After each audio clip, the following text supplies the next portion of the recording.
நிகழும் ஸ்ரீ மங்களகரமான சோபகிருது ஆண்டு மார்ச் மாதம் 14ஆம் தேதி வியாழக்கிழமை அன்று சதுர்த்தி திதியில் பரணி நட்சத்திரத்தில் வைத்ருதி நாமயோகத்தில் சித்தயோகம் கூடிய நன்னாளில் இந்த மகத்தான பங்குனி மாதம் பிறக்கிறது. பிறக்கும் இந்த பங்குனி மாதத்தின் கிரக நிலைகளை பார்க்கும்போது மேசத்தில் குரு பகவானுடன் இணைகிறார் சந்திர பகவான். கன்னி ராசியில் கேது பகவானும் மகர ராசியில் செவ்வாய் பகவானும் உள்ளனர். சூரிய பகவான், புதன் பகவான், ராகு பகவான் மீன ராசியில் சஞ்சாரம் செய்கின்றனர். கும்பராசியில் சனி பகவானுடன் சுக்கிரன் உள்ளார். இம்மாத கிரக பெயர்ச்சி என எடுத்துக்கொண்டால் செவ்வாய் பகவான் மகரத்தில் இருந்து கும்பராசிக்கு பெயர்ச்சி அடைகிறார். சுக்கிர பகவான் கும்பத்தில் இருந்து மீனராசிக்கு பெயர்ச்சி அடைகிறார். சந்திர பகவானை பொறுத்தவரை மேசத்தில் ஆரம்பித்து 2.25 நாட்கள் வீதம் 12 ராசிகளை கடந்து ரிஷபத்தில் அமர்ந்து பலன்களை தரப்போகிறார். இம்மாத சிறப்பாக குரு பகவான் நீச நிலையில் இருந்து வக்ர நிலைக்கு மாறுகிறார். இதன் காரணமாக உச்ச பலன்களை அள்ளித் தரப்போகிறார் குரு பகவான். இந்த கிரக அமைப்பினால் உங்கள் வாழ்வில் ஏற்படக்கூடிய சுப மற்றும் அசுப பலன்கள் என்ன என்பதனையும், அசுப பலன் ஏற்படுமாயின் ராசிக்காரர்கள் செய்ய வேண்டிய பரிகாரம் என்ன, வழிபட வேண்டிய தெய்வம், வழிபடும் முறை என்ன என்பதனை பற்றி விரிவாக காண்போம். பிறக்க போகும் இம்மாதம் உங்கள் வாழ்வில் வளமும் நலமும் செல்வ செழிப்பும் பெற்று வாழ்வின் உயரிய நிலையை அடைய எல்லாம் வல்ல எம்பெருமானை வேண்டி விரும்பி கேட்டுக்கொள்கிறேன். விருச்சிக ராசி அன்பர்களே, இந்த மாதம் வசதிகள் அதிகரிக்கும், மதிப்பும் மரியாதையும் கூடும். ஆனால் வீண் செலவுகள் உண்டாகும். மனதுக்கு பிடிக்காத இடத்திற்கு சென்று வர வேண்டி இருக்கும். தொழில் வியாபாரம் தொடர்பான விஷயங்கள் சாதகமாக நடந்து முடிய திறமையாக செயல்படுவீர்கள். புதிய ஆர்டர்கள் கிடைக்கப் பெறுவீர்கள். எதிலும் அவசரப்படாமல் இருப்பது நல்லது. உத்தியோகத்தில் இருப்பவர்கள் ஏற்கனவே செய்த திறமையான பணிகளுக்கு உரிய நற்பலனை தற்போது பெறுவீர்கள். குடும்பத்தில் இருப்பவர்களிடம் தன்மையாக பேசி பழகுவது நல்லது. தகப்பனாருடன் வீண் தகராறு ஏற்படலாம், கவனம் தேவை. கணவன் மனைவி ஒருவருக்கொருவர் பேசி செய்யும் காரியங்கள் சாதகமான பலன் தரும். குழந்தைகளுடன் நிதானமாக பேசி அவர்களுக்கு எதையும் புரிய வைப்பது நல்லது. அவர்களது முன்னேற்றத்திற்காக பாடுபடுவீர்கள். பெண்களுக்கு மனதில் இருந்த குழப்பங்கள் நீங்கி தெளிவு உண்டாகும். பயணங்களில் சாதகமான பலன் கிடைக்கும். மாணவர்களுக்கு கல்வியை பற்றிய பயம் நீங்கும். குழப்பம் இல்லாத தெளிவான மனதுடன் பாடங்களை படித்து வெற்றி பெறுவீர்கள். கலைத்துறையினருக்கு கௌரவம் உயரும். விரும்பிய பதவி கிடைக்கும். வழக்கு விவகாரங்கள் உங்களுக்கு சாதகமாக இருக்கும். கைவிட்டு போன பொருட்கள் மீண்டும் கிடைக்கும். அலட்சிய போக்கை கைவிடுவது நல்லது.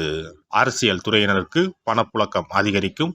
எடுத்த காரியம் அனைத்தும் வெற்றிகரமாக முடியும். மதிப்பு மரியாதை சிறப்படையும். செல்வாக்கு ஓங்கும். நட்பு வட்டாரத்தில் குதூகலம் ஏற்படும். நட்சத்திர பலன்கள். விசாகம் 4ஆம் பாதம். இந்த மாதம் குடும்பத்தில் இருந்த சிக்கல்கள் தீரும். உத்தியோகத்தில் இருப்பவர்களுக்கு வீண் அலைச்சல் குறையும். மற்றவர்கள் மூலம் உதவிகள் கிடைக்கும். குடும்பத்திற்கு தேவையான பொருட்களை வாங்கி மகிழ்வீர்கள். கணவன் மனைவிக்கிடையில் இருந்த கருத்து வேற்றுமை நீங்கும். அனுஷம் நட்சத்திரம். இந்த மாதம் வாழ்க்கையில் சந்தோஷம் அதிகரிக்கும். பிள்ளைகளால் கௌரவம் அந்தஸ்து உயரும். துக்கமும் துன்பமும் நீங்கும். காரியங்களில் இருந்த தடைகள் நீங்கி சாதகமாக நடந்து முடியும். தேவையற்ற மருத்துவ செலவு ஏற்படக்கூடும். வீடு பூமி மூலம் வரவேண்டிய வருமானம் தாமதப்படலாம். கேட்டை நட்சத்திரம். இந்த மாதம் வாழ்க்கை துணையுடன் விவாதம் உண்டாகும். தொழில் வியாபாரத்தில் ஈடுபட்டு இருப்பவர்கள் அவசர முடிவுகள் எடுப்பதை தவிர்ப்பது நல்லது. உத்தியோகத்தில் இருப்பவர்கள் வீண் அலைச்சலையும் காரிய தாமதத்தையும் சந்திக்க வேண்டியிருக்கும். காசி விசாலாட்சியை வழிபட எதிர்ப்புகள் அகலும். காரிய தடை நீங்கும். அதிர்ஷ்ட கிழமைகள் திங்கள், வெள்ளி. அதிர்ஷ்ட தினங்கள் பங்குனி 11 மற்றும் 12. சிறப்பு பரிகாரம். வாரந்தோறும் செவ்வாய்க்கிழமை அன்று வீட்டில் உள்ள முருகப்பெருமான் படத்தினை துடைத்து சந்தனம் குங்குமம் பொட்டு வைத்து சிகப்பு அரளிப்பூ கொண்டு அலங்காரம் செய்யுங்கள். ஒரு கண்ணாடி டம்ளரில் தண்ணீர் ஊற்றி ஒரு எலுமிச்சை பழம் சிறு வெட்டிவேர் போட்டு முருகன் படத்திற்கு முன் வைத்து விடுங்கள். ஒரு மா இலை எடுத்து காம்பு பகுதி முருகப்பெருமானை பார்த்தவாறு வையுங்கள். அகல் விளக்கில் நெய் தீபம் ஏற்றி மா இலையின் மீது வைக்க வேண்டும். தீபச்சுடர் முருகப்பெருமானை பார்க்கும் வண்ணம் இருக்க வேண்டும். கண்களை மூடி முருகப்பெருமானை மனமாற வேண்டி உங்கள் வேண்டுதல்களை வையுங்கள். பூஜை முடிந்த பிறகு அடுத்த நாள் டம்ளரில் உள்ள எலுமிச்சை பழத்தை உங்கள் வீட்டை சுற்றி திருஷ்டி கழித்து போட்டு விடுங்கள். 6 வாரங்கள் வரை இந்த வெட்டிவேரை மாற்ற தேவையில்லை. இவ்வாறு செய்து வழிபட்டு வர குடும்பத்தில் உள்ள எப்படிப்பட்ட கஷ்டமாக இருந்தாலும் அந்த கஷ்டத்திற்கு தீர்வு கிடைக்கும். நம்பிக்கை இல்லாமல் எந்த ஒரு வழிபாடும் செய்யக்கூடாது. நம்பிக்கையோடு செய்யும் பட்சத்தில் கைமேல் பலன் கிடைக்கும். இனி பங்குனி மாத சிறப்புகளும் வழிபாட்டின் பலன்களும் என்ன என்பதனை பற்றி காண்போம். பங்குனி மாதம் என்பது வழிபாட்டுக்கு உரிய மாதம். பங்குனி மாதம் வணங்குவதற்கும் பூஜைக்கும் உரிய மாதமாகும். ஒவ்வொரு மாதத்திலும் ஒவ்வொரு நட்சத்திரத்திற்கு முக்கியத்துவம் கொடுத்து விழாக்கள் நடத்துவது வழக்கம். ஆனால் பங்குனி உத்திர நட்சத்திரத்திற்கு மற்ற நட்சத்திரங்களை விட அதிக மகத்துவம் உண்டு. தெய்வ திருமணங்கள் அதிகம் நடைபெற்ற மாதம் பங்குனி மாதம். மாதங்களில் 12வது மாதம் பங்குனி, நட்சத்திரங்களில் 12வது நட்சத்திரம் உத்திரம். 12வது மாதமான பங்குனியும் 12வது நட்சத்திரமான உத்திரமும் இணையும் புனித நாள் பங்குனி உத்திரம் என்று கொண்டாடப்படுகிறது. எனவே பங்குனி மாத உத்திரத்தின் சிறப்புகள் அதிகம். பங்குனி உத்திர நாளில் அனைத்து ஆலயங்களிலும் சிறப்பு வழிபாடுகள் நடைபெறும். கிராம கோவில்களில் அக்னி சட்டி ஏந்துதல், பூஜைகள் விமர்சையாக நடைபெறும். எண்ணற்ற ஆலயங்களில் சுவாமி அம்பாள் திருக்கல்யாணம் நடைபெறும். சிலருக்கு கைகூடாமல் திருமணம் தள்ளி போனால் பங்குனி உத்திர நாளில் விரதம் இருந்து இறைவனை வழிபட்டால் வெகு சீக்கிரம் திருமணம் கைகூடும் என்பது ஐதீகம். அதோடு காதலிப்போர் மனதுக்கு பிடித்தவரை கரம் பிடிக்கவும் பங்குனி உத்திர விரதம் இருப்பது மிகுந்த பலனை கொடுக்கும். பங்குனி உத்திரம் கல்யாண விரதம் என்றும் அழைக்கப்படுகிறது. 8 வகையான மகா விரதங்களில் கல்யாண விரதமும் ஒன்று. ஆகவே இந்த நாளில் திருமணம் ஆகாத இளையோர் விரதம் இருந்து தமக்கு நல்ல வரன்கள் கிடைக்க வேண்டும் என்று சிவபெருமானையும் பார்வதி தேவியாரையும் வேண்டுவது நல்ல பலன்களை பெற்றுத்தரும்.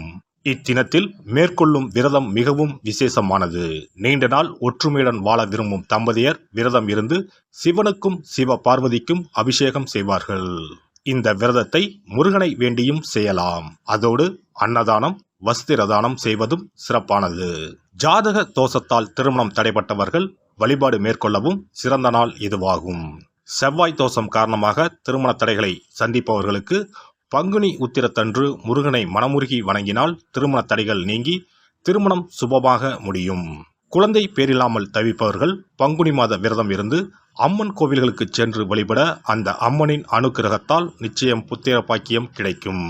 தொழில் மற்றும் வியாபாரங்களில் ஈடுபடுபவர்கள் தமிழ் வருடத்தின் கடைசி மாதமான பங்குனி மாத தினத்தில் திருஷ்டி பூசணிக்காய் வாங்கி உங்கள் வியாபார இடங்களை திருஷ்டி கழித்து அதற்குரிய நேரத்தில் உடைக்க வேண்டும். இப்படி செய்வதால் உங்களுக்கு இந்த ஆண்டு ஏற்பட்ட தோஷங்கள் அனைத்தும் நீங்கும்.